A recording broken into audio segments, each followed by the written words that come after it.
Hey guys, Sarah Newberry, I think it's Sarah Clavena Newberry, if I remember correctly. She was asking on the Massage Entrepreneurs Group information about Facebook and Facebook's algorithm and very, very up to date social media information. Increasingly, what I see is there's always more to learn because social media platforms become extremely diverse. So we're not just talking about Facebook, we're talking about Facebook, Twitter, Instagram, Snapchat, G+, YouTube. And each one is formulated kind of in different ways. They have a slightly different feel. I use all of them and all of them fairly consistently to get a good idea of how to stay ahead of the curve. My sense is that I remember when people started talking about Facebook moving away from organic reach towards paid. And they were kind of lamenting the fact that you had to then pay for access that before you could get for free. I think that, they continue to tweak things.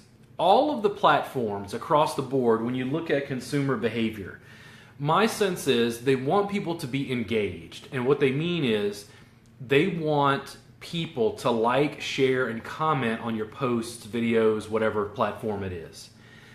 The platforms reward you for producing content that keeps people on the platform. If you're on Twitter and you produce content on Twitter that gets tons of likes and shares, Twitter is likely to reward you by allowing more people somehow organically to see your post, thus increasing your exposure. Across the board, that's the way the platforms behave because what they're really looking for is eyeballs. They really want to make sure people are engaged, that they're talking, that they are on the platform as long as possible to be able to use ads. They want to be able to collect data about you and see that you engage in posts about dogs so that they can sell you dog food. That's the real truth behind social media. And even though we are using these platforms, I think in massage therapist case, mostly organically to be able to engage people, you don't mind if I have a little scotch, do you? It's after dinner. It's Highland Park. It's pretty nice. It is imperative that you use the platforms and use them consistently. Meaning, I want you to produce content, but continually produce content. It's not so much about spending thousands of dollars on equipment to make a video. It's about making huge amounts of content over a very long period of time. What people want to do is they want to engage with you through that platform. Sterling just said, hey, yo, man, what's going on? So when Sterling does that, Sterling is engaging with me. Facebook is recording this data in some way to let Sterling know, probably more likely, they're going to show my posts through Sterling's feed because they want Sterling on Facebook and the capacity to advertise to him. And they're collecting information about his consumer behavior. As a massage therapist, I don't think most therapists are overly concerned about learning about algorithms and the sort of minutia that Sarah Newberry was looking for. There's certainly that information on the internet. If you Google, I'm sure that there are groups, content freely available about that to talk about the latest updates in social media and what's going on. But for the average massage therapist, they just need to produce content and produce content consistently. Part of the reason I've continued to do Facebook Live is it's very quick. Takes almost no setup, post directly to my feed on Facebook, and Facebook is rewarding me for making content on their platform. More people can see this post because Facebook is rewarding me for using Facebook Live. One of the videos I will be making in the future is I'm going to actually show how I'm producing some of my content to be able to assist massage therapists, because one of the things I figured out was I needed more video content and I couldn't pay a videographer at that point. And finally, guys, it finally clicked for me. And I don't know how you are with technology. Everybody's slightly different. They have a slightly different learning curve. What I can tell you is I stopped thinking about my phone as a phone. And I realized that the device that I'm communicating with you with, this smartphone, this is a computer. It's not a phone. It's a computer that happens to make phone calls. When you switch your mentality to that, the world opens up a bit. So here's what happens. When I record this Facebook Live video, this is what I've been doing to further my content. I'm going to go into my phone and download the link that's for this video. I'm going to download that video to my laptop, and then I'm going to upload the video to YouTube. After the video is uploaded to YouTube, I'm then going to share it to Twitter, share it to G+, and maybe link over to my Snapchat. So I'm producing content once, but since the content is digital, it's stored, we have a library of sorts, I'm then taking this content and posting it to YouTube. I'm posting it to other platforms. Because I'd rather preserve this content because I don't have to just say it once. I can say it once, record it, and then put it out again. I will hopefully in the future produce a video where I show you how to do that. It's fairly simple, but I felt like a mad genius when I finally figured it out. Most of the content I'm producing these days is with my phone. It's not with a high-priced video camera, and currently I don't have a videographer. I'm working towards having one because I need help with storytelling. I think it would help with my business. I'm continuing to learn, just like Sarah Newberry is asking about algorithms and Facebook and how do we use these to the best of our potential. But you're always going to be tweaking. Here's the thing. All these social media platforms are going to change. Some are going to go the way of the dodo. And if Twitter goes the way of the dodo, I don't want to be stuck not having access to platforms to be able to communicate with people. If anything, I want to know, hey, Twitter's going to die in 6 months. They announced they're going to shut down or whatever. Then it means I can get all my followers and say, hey, go ahead and follow me at these other platforms so I can continue having this conversation with you guys. I'm trying to get my Facebook followers to follow me on Twitter. I'm trying to get my Twitter followers to follow me on YouTube. I'm trying to get my YouTube people to follow me on Facebook. There's this cross-promotion across channels that happens, and people are simple. They like photos. They like videos. They like to look at nice stuff. I just posted to Instagram a copy of my dinner. It was roasted sweet potatoes with chipotle, some greens with lemon and garlic, and pork chops with a little bit of coriander and black pepper. Now, I posted that to Instagram, and I hashtagged pork chop, hashtag sweet potato, hashtag garlic, hashtag lemon, hashtagged greens, and then made it through Robert Gardner Wellness because it's at my home studio. So what I'm doing is I'm trying to get other foodies to like my Instagram post. When people like my Instagram post and they scroll through, maybe they're interested in food, but they're also getting bodywork related information and health related information. So I'm trying to reach out to things that I'm interested in. I like scotch. I will occasionally take a photo of my dram of scotch.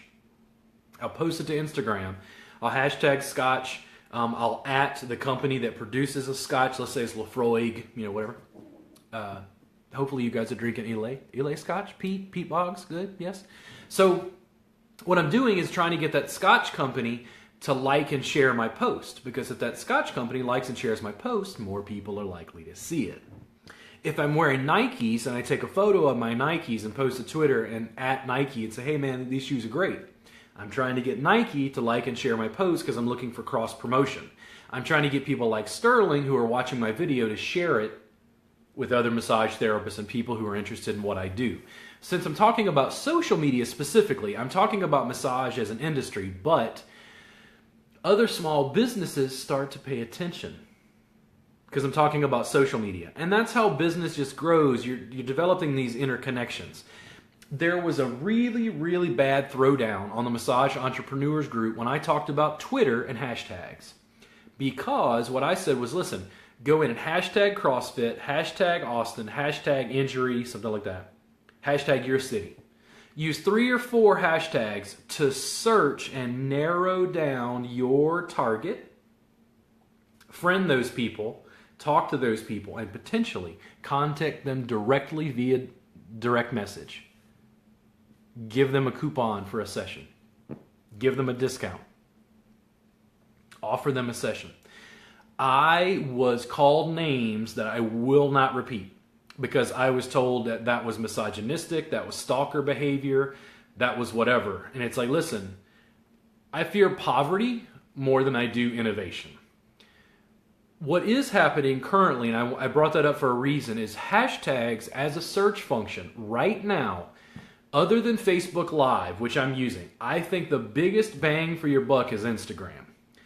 Instagram is very interesting to me because Facebook purchased Instagram. So if you don't know, Instagram and Facebook are owned by the same parent company, Facebook. Mark Zuckerberg, right? Facebook purchased Instagram and then slowly started implementing other features. Facebook is slowly copying features from Snapchat because Facebook couldn't purchase Snapchat. But currently what I see with Instagram and its organic reach is a lot stronger than Facebook. And because of hashtag functionality, that's why I post that photo to Instagram first. People are finding me, they're liking me, they're sharing my posts, and I'm getting more organic traffic via Instagram than I am on Facebook. That's the way I see it, and if I had to choose 3 things right now, if you were going to be on 3 things, doing things, 3 platforms, Facebook Live, Instagram with lots of hashtags, you want both photo posts and video posts hashtagged, then YouTube. The reason that YouTube comes up is YouTube to me becomes like almost long-term storage for this video content. This is Facebook Live. I don't have to preserve this, but I'm going to download this video and upload it to my YouTube channel so I have it on another platform. YouTube is owned by Google. The fact that YouTube is owned by Google means that YouTube videos factor very highly in search engine optimization. And SEO, as everybody loves to talk about, is when you go into Google and type in, hey, massage Austin, massage Round Rock, you want to show up on the first page. YouTube videos help you do that. And if you're smart about producing YouTube content, that means that you're able to produce content that other people would search for and find. You're going to use your YouTube channel as a vault, a library. You're not going to answer a client's question once. You're going to make a single video, and then you're going to share that video with all your clients. I used to show clients how to work on their upper back and neck. They always complain, oh, my upper back and neck. And what I realized was I kept, like Bill Murray in Groundhog Day, I kept repeating that conversation to clients, and I said, well, if I make a YouTube video, I can share the video with them. And if I share the video with them and they find it informational and educational and fun, they're more likely to share that with other people. They're more likely to subscribe to my YouTube channel and get a steady content and stream of information to help them. And I'm able to target my ideal client because my ideal client works on themselves. That is the way I see social media. And right now, like I said, Facebook Live, Instagram, either photos and videos with lots of hashtags. Got to be creative about the hashtags. You can do hashtag searches. Try to see what other people are using. And YouTube, especially for SEO. The SEO is going to feed into your blog because once you make that YouTube video, you're going to put it on your blog and make a blog post, right? That's the simple, quickest, easiest way that I can tell you to optimize making content right now. I wouldn't get overwhelmed with algorithms. You can always do research to the level that you're comfortable with. But, Dreama, am I pronouncing that correctly, Dreama? Can you tell me in the contents? I believe it's Dreama. Anyway, most massage therapists, I find it very interesting because the more comfortable I got making video content, I noticed that I was so comfortable in class when I was teaching Dreama, I would take out my phone and start recording. And the students all clammed up. And I was like, why? And they're like, well, people are going to see this or, whatever. And it's like, yeah, but we're advertising. We're advertising Thai massage. You're taking a Thai massage class with me. We're making video content. Like, so for instance, Dreama, if you're in class with me and we're doing a Thai massage class and you're trying to offer Thai massage, what it means is you can share my video with your clients and say, hey, I just went and took this Thai massage class. It's this cross-promotion thing that happens, this networking, social networks, right? When it comes to not being on video, all I can really tell you is this. Massage therapists work in a very personal industry. The fact that we work in such a personal industry means that this video content allows me to connect to you, Dreama, very personally. And what that means is you have exponentially, in my opinion, a greater likelihood of potentially taking a class with me. Because I'm giving you a little free content, you get to see my facial expressions, and you go, hey, he drinks scotch while he makes a Facebook Live? Well, why not? If you're afraid of being seen on camera, what I would start to do is start with photos. It doesn't have to be photos of you. And here's the other thing, Dreama, depending on the content that you want to produce, you could also, let's say you wanted to do little self-care tips, Dreama. You could film a client that you've schooled on doing some little simple self-massage, let's say of their arm, because that's easy, their hand, it's easy to access. You're going to video record them. Or Dreama, if you have kids, you're going to show your kids, it's Mother's Day, how to work on you, and you say, Happy Mother's Day. It doesn't have to be you on film. You can get a model, right? I do think that video production for massage therapists is really the way to go in many, many ways.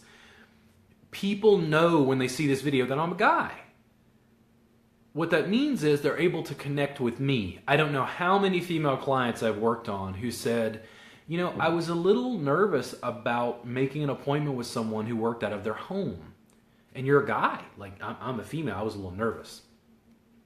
And I said, well, what got you over the hump? And they said, when I went to your website, I watched about 10 of your YouTube videos, and it was just obvious that you were completely impeccable as a professional. And that's how I win. I can't really monetize making that video, but by making videos, I developed trust with my target market. And that's how you win. You just start small, Dreama. Maybe it's photos. Maybe it's short videos of other people doing things, depending on what kind of content you're trying to produce.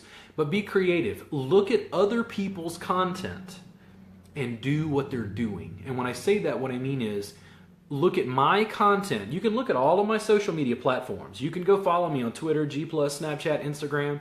You can follow me, communicate with me, just like we are here, Dreama.